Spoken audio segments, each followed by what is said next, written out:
What's up, everybody? Welcome back to Comically Boston, episode 7. We are back with another one for you. Let's kick it off. My name is Big Cam. If you guys don't know, follow me. My links will be in the description below. Big Cam 12 on Instagram, Big Cam YouTube, at Big Cam YouTube on YouTube, on Twitter, and obviously Big Cam on YouTube. Today's episode, we're going to talk real quick about the sports. There's only one preseason game, I think, left. We're going this coming up Friday to face the Raptors, I believe, back in Toronto. We're 2-1. We just dropped one to the Raptors a couple nights ago, and we beat the Hornets again for the second time the other day. I really liked what we seen from Blake's first performance, grabbing rebounds, moving the ball, hitting open shots when he gets them. I think Blake's going to be a great addition to this team. I think Sam Hauser is a tremendous addition to this team, and that guy needs more friggin' minutes. I really like Sam Hauser. I hope he sticks around for a long time. Brown, they came back, but they were down 16. They came back and won. Brown had 19, didn't really have any minutes. Brown will be an all-star this year. He is playing unbelievably. Good for him. Good to see him back, and good to see him playing with a vengeance for not being an all-star last year, because they snubbed that boy, and JB been deserving that. And it's just as much his team as it is JT's. It's the Jays teams, okay? Grant playing real well. Really having a love for Grant, because he's getting better, and he's just every season getting better, and he plays hard, and he rebounds, and he does what he's supposed to, and he has a good attitude about it. You know, he's a Celtic through and through, and I like that about him. Pat Zappe gets his dub. I'm pretty sure it was either a blowout or they kicked a field goal right there at the end of the fourth quarter, but we had blown them out pretty much the whole game. Didn't shut them out, at least not necessarily a blowout, but definitely a 20-point plus win for Zappe. Good for him. Moving on, we're gonna talk about Andor real briefly. Andor was a mostly heavy dialogue episode. The episode was called "The Axe Forgets, Not the Tree Remembers," which that was the quote that one of the guys in Andor's crew for the robbery said to him. He said, the axe forgets, but the tree remembers. Basically meaning, the people that are swinging the axe just keep swinging the axe, and they don't remember the trees, but the tree remembers every one of those scars that the axe swings. So this is, basically it was like dialogue heavy, and everyone was explaining basically what's their reason for their rebellion. It's very good. I won't necessarily dig in too deep for spoilers for Andor, because that's not even necessarily halfway into it yet. Next week for Andor will be the halfway point. We're getting close to like season finales. Like next week for She-Hulk will be season finale, so that will be a big episode for She-Hulk. I believe there's 2 more episodes of House of the Dragon, 2 more episodes of Raising Canaan. Just a lot going on. I'm gonna move on though. So check out Andor. Let me know what you guys are thinking about it. I really like it. Next week should be a good episode, because next week should be the robbery that they're planning. I'm interested in seeing how that unfolds, and I think that show's really good. It's very interesting and very different, very dialogue. Just really sitting and digging in with the characters and the story. And just nice to see another Star Wars story going on right now. But there's just so much coming out. Like She-Hulk episode 8 the other day happened. And Ribbit, which is Leapfrog, friggin' Frogman's son. Leapfrog is a piece of work, man. So Leapfrog is just a deep cut Marvel Comics character, and I think his name's Eugene Patillo, and his son Eugene Patillo is Leapfrog. And I watch New Rockstar, so if you guys watch New Rockstars, MT loves Frogman. I find him so funny. He wears the little frog hat, and He's now made me a Frogman fan, so I hope we get to see the father, because that's so the whole premise of the episode, Jen has to represent Leapfrog in court because of his father and is a big name at the company, so her boss makes him represent Leapfrog against her costume designer that makes her suits and makes her She-Hulk clothes, and she's like, come on, could you make a deal? He's like, I don't make defective stuff. That's like, what are you doing? And she's like, I know you don't, but like, this asshole's fucking... So she has to defend against him, and then she goes to court with him, you know, and her now costume designer's all mad at her. Luke Jacobson's all mad at her. And Daredevil is Luke Jacobson's lawyer, Matt Murdock, played by Charlie Cox. So it was great to see Charlie. Great to see Daredevil in there. And he obviously is a very good lawyer. He beats Jen in against her very dumb client, Mr. Frogman, Leapfrog. And then after the case, Daredevil Matt buys her a beer, and he talks to her, and he's like, hey, you know, Jen can fight people with the law, and then when the law's not there for you, She-Hulk can do it when the law can't. And he's like, telling her, hey, like, I'm Daredevil, but you don't know this.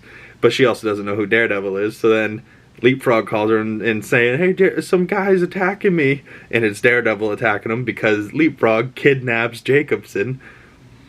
So Daredevil's trying to get Jacobson back. She-Hulk shows up, defends the wrong guy, and she's like, oh, so sorry. I'm defending the guy sorry, I attacked the guy with the devil mask on. He's like, well, fair point. So she real quick finds out who Daredevil actually is, Matt, and they end up working together to go get Jacobson back.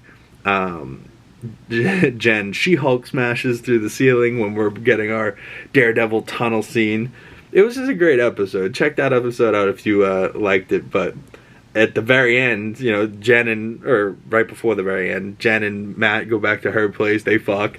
Jen has now fucked 3 episodes out of 8, which is awesome because Marvel is like Disney, so it's crazy that they let them do that.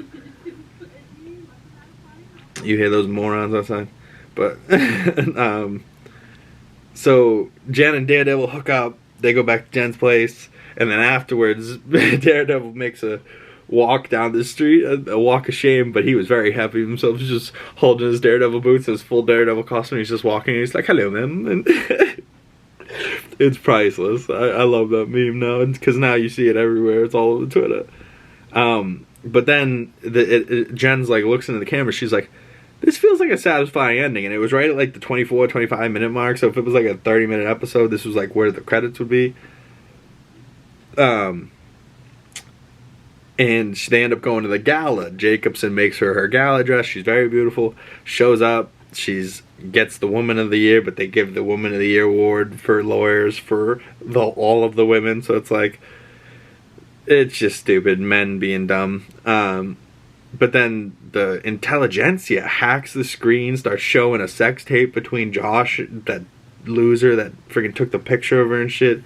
And I think it's all Todd behind it, but Jen is pissed and she smashes the screen, and it kind of harbors back to what Bruce was saying in episode 1 or 2. And he was like, listen, trust me when I say, when they start seeing you as a monster, it's hard for them not to.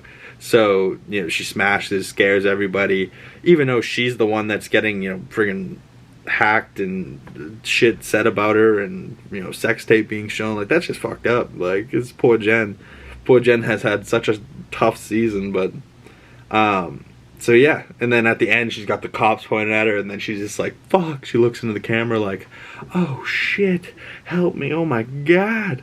So yeah, I'm excited to see where that goes next week. I think it's going to be unexpected, but apparently Hulk is supposed to be back fighting Abomination, so I don't know. Maybe we'll find out the answers to where Hulk went at the beginning. Did he go to Sakaar? Does he have a son? Like, what's the deal with that?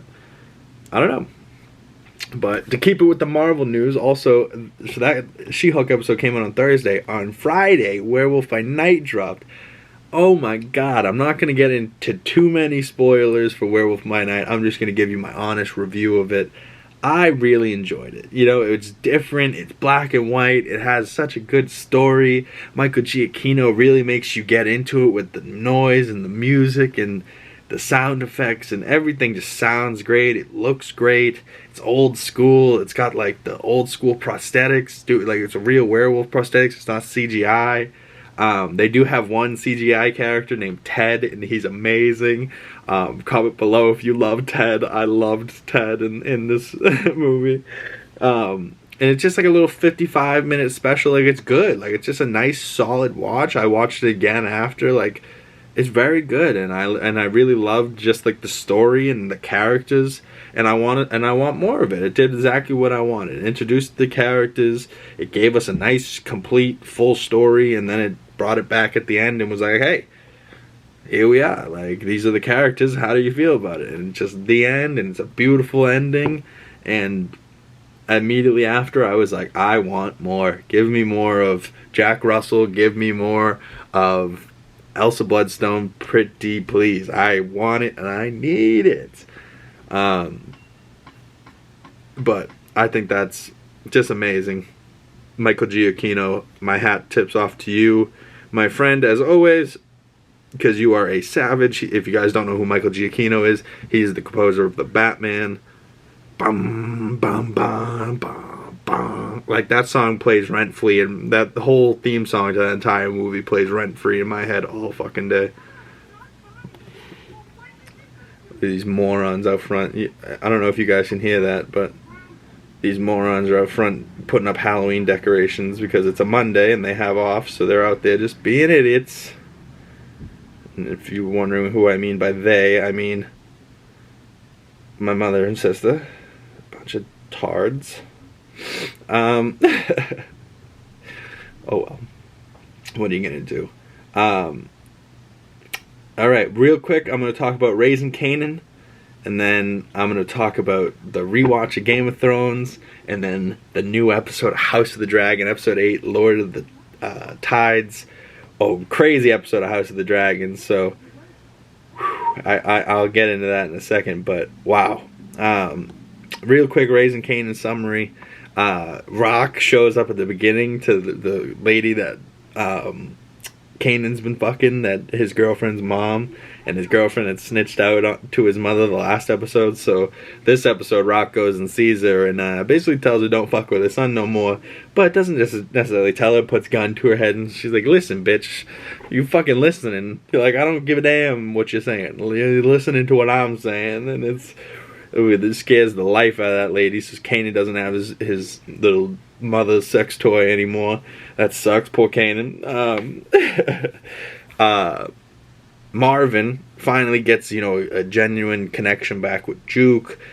Poor Jukebox's mother brings her to like her church people, and her church people beat her because she likes women. Like, what the fuck? Like, yeah, I get it. It's supposed to be in the 90s, but god damn. And you hear 50 Cent's Kanan character talking over voicing over the scene, and he's like, people always wondered where Juke got her badass tendencies and where she got her mean cussness. And she was like, the Jukebox character when she's an older lady and she's a cop and she's just vicious and she's just fuck the world and fuck this and kill people, and she's still a lesbian fucking women. Like, Jukebox badass character. So like when we see her in this younger show, she's singing, she's got she's loving life, she's wearing dresses, and it's like, damn, how does she end up this mean cuss if she's like good?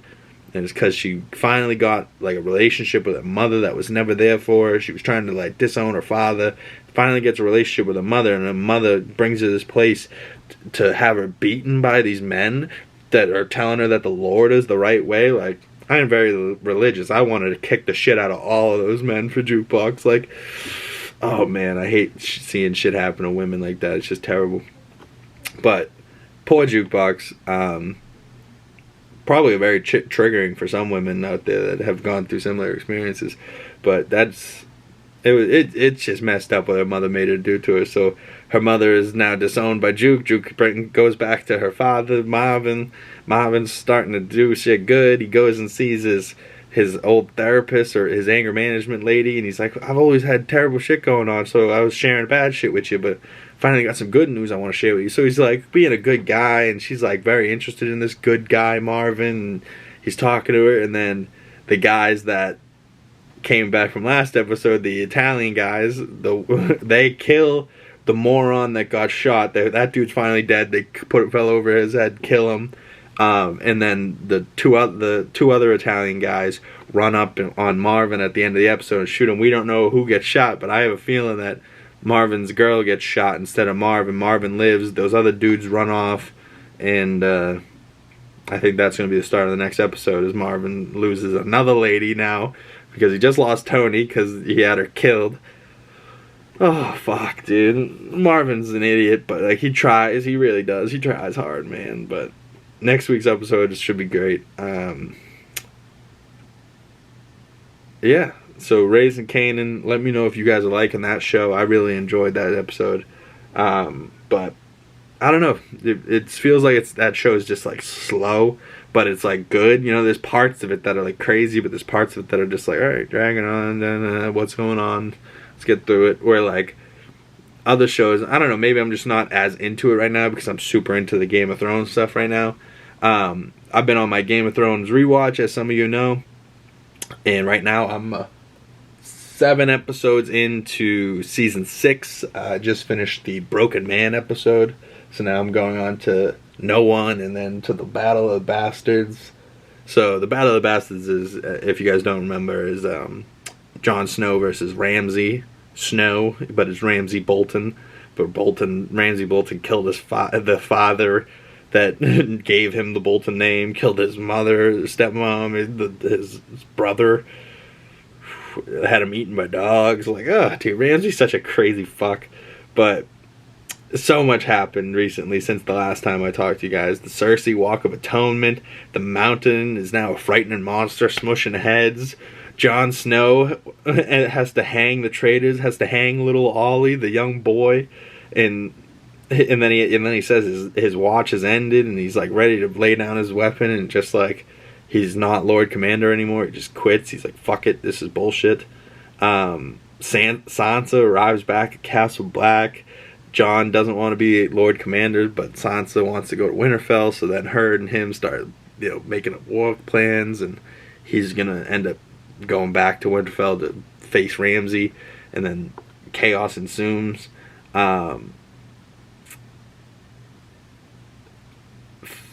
Theron, the uncle of Yara and Theon Greyjoy, comes to take the Iron Throne from Yara, and Theon and Yara take his best ships and sail off to Daenerys Targaryen. So I think Yara's going to try and do the same plan that Theron is doing, and try and be the queen's king, but Yara is a lesbian, so yeah, I think Yara's going to try and persuade Dany to be to get her to use their ships so that they are now with the Targaryen and the dragons, which is Theron's plan. So Theron is now building 1,000 ships with him and his Iron Legion, his Ironborns, and his plan is to sail to Dany, and Dany has now got Drogon. Drogon's big as fuck.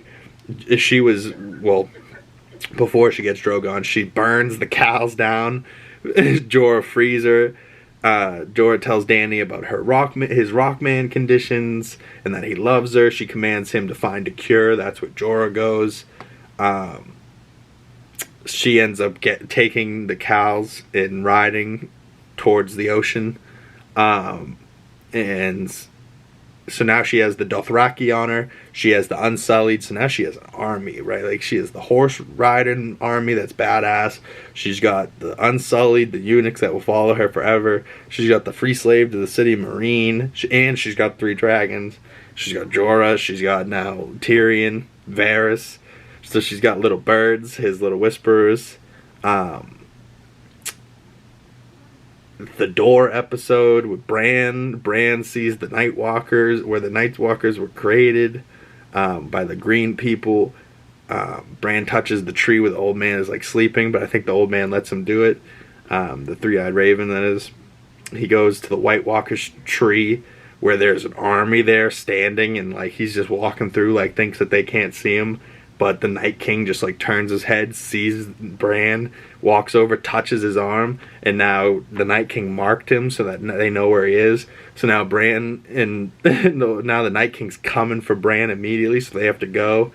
And so how Hodor gets his name is really Bran going through, like warging through young Willis's mind in the dream, like where he's like seeing Ned Stark as a young man, and he wargs through Willis as a young man, and what Willis sees is like his death years in the future, and them yelling, "Hodor, hold the door! Hold the door, Hodor!" And as she gets away, hold the door, he's screaming, "Hold the door! Hold the door! Hold the door!" And then hold the door morphs into hold the door, hold the door, Hodor, hold door, Hodor, Hodor, Hodor. So it's really hold the door, but it's Hodor because he's Hodor, Hodor. He's all like fucked up from it.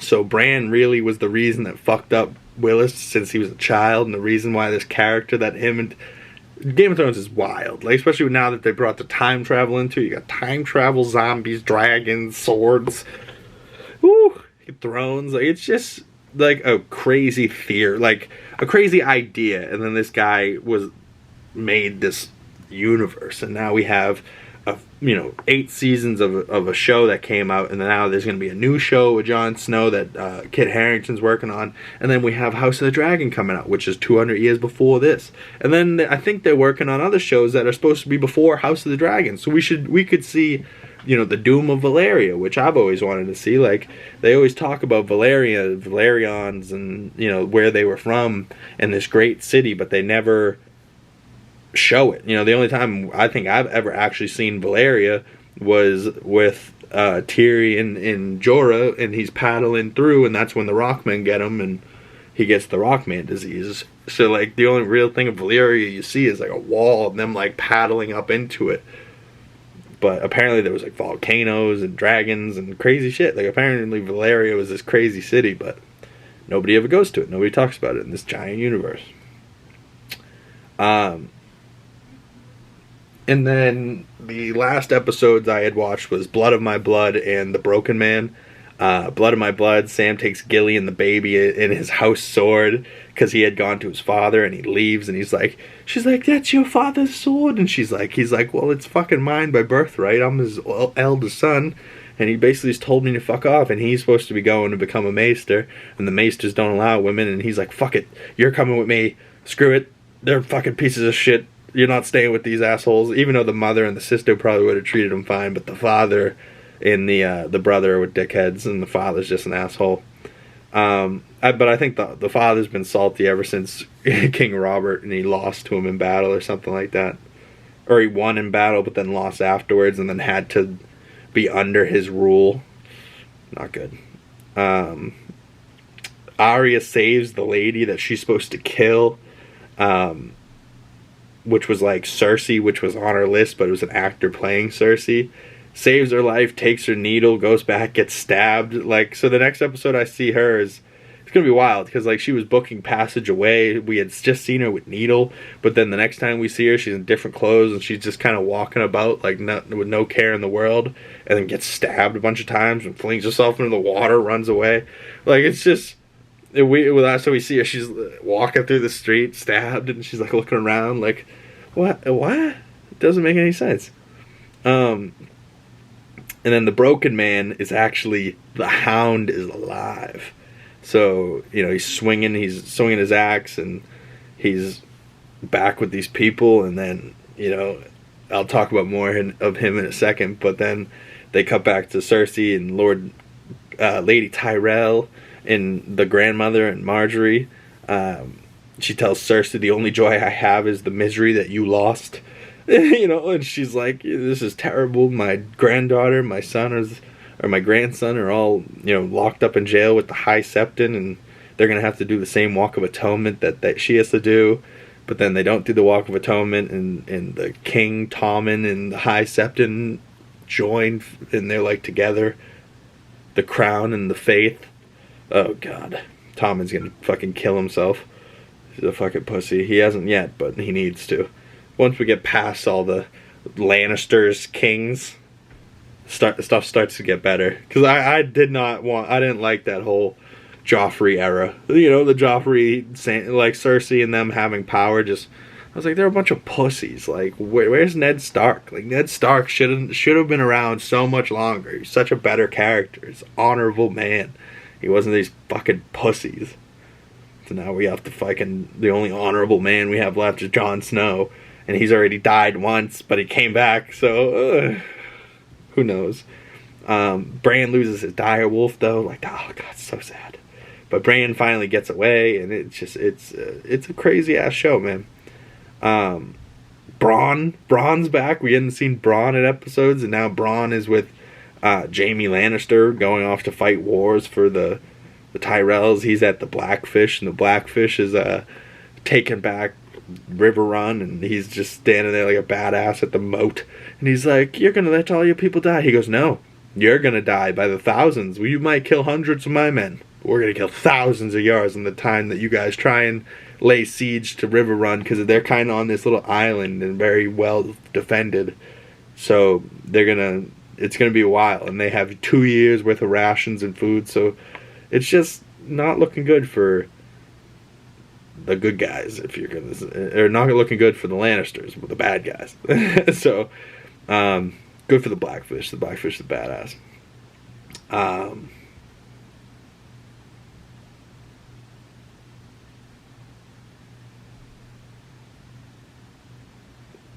So then at the end, the Hound takes the axe that he's been swinging. At the beginning of the episode, he was swinging it as a tool to make houses, and at the end he picks it up to be the soldier that he is, because these 3 guys came and killed everybody in the town. That they were all good people, just normal peasants building a little city, a church, and just talking in a field, and 3 assholes came and friggin' burned everybody. Just bad, man. Just bad. And then I'm going to talk Game of Thrones, House of the Dragon, episode 8, Lord of the Tides. Oof, this is a great episode. The king is just like holding on for dear life. Like, he is just falling apart. He's got a hole in his cheek. He's missing an eye. He's, and then, years have now passed again. Kids are older. Rhaenyra is pregnant with Daemon's 3rd child. They go back to King's Landing. They go to see Viserys on his death's door. She introduces Aegon, probably the 2nd or the 3rd, and her other son Viserys, that she named after her father. And she's standing there with Daemon, now his brother, but also now his son-in-law by marriage. Crazy. Like, it's only Game of Thrones. It's the only reason why it works, but it's just funny still to me that Sir Kristen looks exactly the same, and Daemon looks exactly the same, but everybody else is different actors. And the only one else that's the same actor is Paddy Considine, the one that plays Viserys, but he is getting makeup to look deadly every episode. So, like, just funny that the two, Daemon and Sir Kristen, are just exactly the same since the beginning. They didn't even, like, makeup to make them look like they've aged at all. Nothing. The only thing that looks like Sir Kristen's aged is that he loses in battle to Aemond, now repping an eye patch, now an older actor, clearly a badass, still riding Vhagar, I believe. So now he's really got a pep in his step in a hey, I'm a not to be trifled with type of dude. They hold court, though, for the heir of Driftmark, because Lord Corlys gets injured at the beginning of the episode, and his brother tries to opt in as king, and Rhaenys, his wife, and cousin to Viserys, and is telling him, hey, don't overstep. If you say this shit to the king, like, this is treason.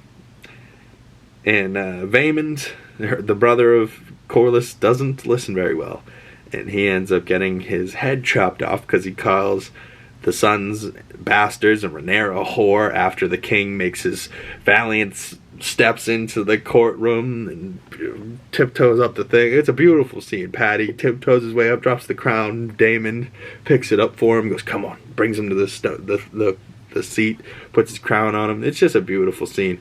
But Vaemond Vaemond doesn't learn his lesson very easy. And Vaemond, he he calls, after he does it, he's not happy with Viserys' ruling that Lysaris Targaryen, which is really Harwin Strong's son with Rhaenyra, is going to be now the Valyrian house ruler of Driftmark. Or no, he's not a Targaryen. He's a Lucerys Valyrian because he's Laenor's kids, but he's not. But then it kind of works out because Rhaenyra has her two sons marry Daemon's two daughters, which are Valyrians. Well, they're Targaryens, but they're actually Valyrians because they're Targaryen-Valyrian mixed blood with Laena, the daughter. So at least, now it's the two sons that are Harwin Strong's sons marrying Valyrian. So at least it's kind of Valyrian blood. It's not really Targaryen, but at least it'll be Valyrian for Driftmark. And, they have a family dinner, and Viserys finally has his family. Finally, he gets them together, shows them his real face, shows them his decaying hole in his face and no eye. And he talks to everybody, and he's like, hey, we need to drop our differences, our grievances for each other. We're a family. We need to love each other. We need to put our differences aside. And it's just... And for a brief moment, you'd think everyone will be happy. And then Viserys, is dying, gets carted off to bed, and the kids ruin it. And Aemon stands up, and he's like, I'll toast to my nephews, such strong men. But they're the Strongs, really. So he's like, say it again, say it again. So the kids fight, and it's just, oh, God. Rhaenyra breaks it up, and Aemon and Daemon stare at each other. That would have been a good fight, but Aemon would have lost to Daemon, I believe. Daemon had already cut off one person's head, and oh God, it's terrible. But after the king's toast, Rhaenyra toasts the queen toasts Rhaenyra. They're kind of getting on better terms, but they're still not going to be on better terms, especially at the end of the episode, where Viserys is in bed dying, and he's thinks he's having his conversation with Rhaenyra about Aegon's story, the Song of Ice and Fire, and Alicent's never heard it, so he's like Aegon, and she thinks he's like, oh, you've changed your mind, you want Aegon to be the king, not Viserys. This is your dying wish. I understand, my king. Walks away, and that's what I think she's gonna try and do, is be like, he said Aegon is the one, the prince that was promised. We need him to be the king now. And she's like, what? No. And Aegon is somebody. So we keep hearing Aegon Targaryen, which is just Jon Snow. Jon Snow is Aegon the Targaryen, the 6th or whatever, the actual prince of the promise. So they're just 200 years early. But I think Alicent and Rhaenyra now are going to be arguing the next episode for who will be king. Will there be chaos? Will Rhaenyra actually be queen where she's supposed to be, from her king's wishes? Because Viserys' final words, he's finally gone, he's dying, and he's like, no more, and then at the very end he goes, my love. So I think he's finally dead, and he's with his original wife that died in the first episode of this season, and we've just been prolonging Viserys' death for years. But I think Rhaenyra will be the king, or the queen now, and Alicent and Aegon are going to be in hot pursuit for this. But comment below. What do you guys think? What do you think Rhaenyra's up to? What do you think Alicent's going to be up to in the next episode? Do you like Daemon and her being together? Do you like how they've been doing it, where they've been skipping ahead years by years? I think they have to for it to be, make sense. But I think at the beginning of the episode, it would help if they just go 10 years later, instead of us really having to dig deep and figure it out how many years has passed, because we don't actually know how many years, we don't know the exact year that it is where Viserys is dead right now. We just know some time has been passing. And then if you watch, I always say this, you got to watch the end credits and the director's commentary and stuff, because that gives you a bunch of information that you would probably want to hear. But I have a question for you, because that just made me really think about it. Viserys having his family together and having this big family dinner with all of these Targaryens and Valyrians and Harwin Strong's kids, but Valyrians and all these Targaryens in this room. There was a bunch of them. a big family dinner. Is it the last time that the Targaryens all have family dinner together? Because think about it, what is Dany's family? Her family was her one brother after the Mad King, you know, and there that wasn't really very much. There was like, you know, 2-3 of them. And now that the king's gone, it's really just Dany is like the only Targaryen alone in the world other than Jon, but they don't know that yet. So it's like, it's just a wild thing to think about, because how are they really doing this? Like, you know, where is this going to go? Like 2 more episodes, where is this going to end at? I'm super curious to find out how and where and why and when, and just so much. But I think that will do it for this one. Tune in next week. We'll be talking about the She-Hulk finale, which should be great. Episode 9 of House of the Dragon. We'll be talking about Raising Canaan, episode 9, Andor, episode 6. We'll be talking about the Celtics heading into the opening season. We open up the season against, I believe, the 76ers on a Tuesday night or something like that. I don't know if it's a home opener, but I think that's the first game of the season. And yeah, so the Celtics are starting, shows are ending, stuff's coming to an end, but we're gonna keep going here with the Comically Boston. I hope you guys enjoyed. Shorter episode. I'm gonna try and, you know, talk about everything I want to talk about, but not give you guys an hour episode, because that's a little much. But this should be right around 30-ish minutes, so this should be good for you all. Stay tuned. Comically Boston, more Lego content coming your way. I just built some more stuff over here, so maybe you've seen it, but maybe you haven't. So check out the Lego episodes coming next, and I'll see you guys in the next one. Peace.